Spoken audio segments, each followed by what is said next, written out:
Um, well, I'm Don Butler. I was raised in this part of the country on ranches in southern Montana, northern Wyoming. But when we'd come to town, we'd usually use Sheridan as our trade center. And as a kid, I'd go to the old Ernst Saddlery, Rudy Mudra's, and hang around. That was kind of my early interest in the leather deal. And when I was a kid in 4-H, well, I sold 2 steers one fall and turned the money of 1 steer into leather tools. In that set of tools, I bought them from the old Miles City Saddlery in Miles City, Montana. They were all hack bar tools, and in that set of tools, there was a little kind of a doodle page deal that Ray Poya had done, and that was, I probably ruined a ton of cowhide stamping that corner doodle page. From there, I took leather in 4-H and kind of was self-taught, but having grown up in this area, I had a lot of help, if for no other way but through example. There was Chester Hape,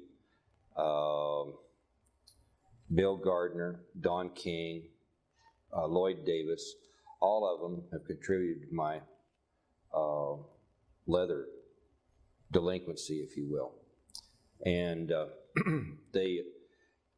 while some of them helped me a little bit with some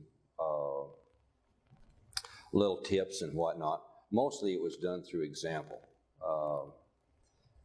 The 4-H leather deal turned into a time when I started high school. I went down and Ernie Ernst, who ran Ernst Saddlery at the time, gave me some belts to stamp.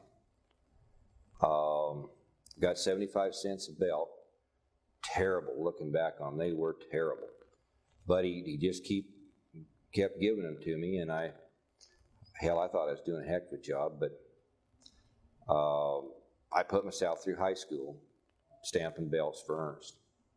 But I hung out in Lloyd Davis's shop. So Lloyd has had a huge influence on my view of leather and how my layouts and whatnot. From there, I kind of, after I got out of high school, I kept at it off and on, not consistently. And after I got out of the service, well, I was starting colts out here on Big Goose. Knew I'd already put a saddle together, and it was horrible, just horrible. And I knew I needed some help, and I traded Bob Douglas a winter's worth of stamping for him showing me how to put a saddle together.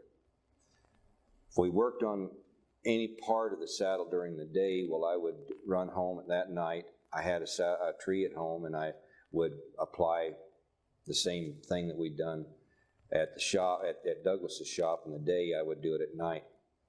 And that was kind of my tutelage in saddle making. From there, I just built saddles part-time for a number of years. I was kind of running a place out here on Dutch Creek and would spend the winters building a saddle here and there and selling it and whatnot.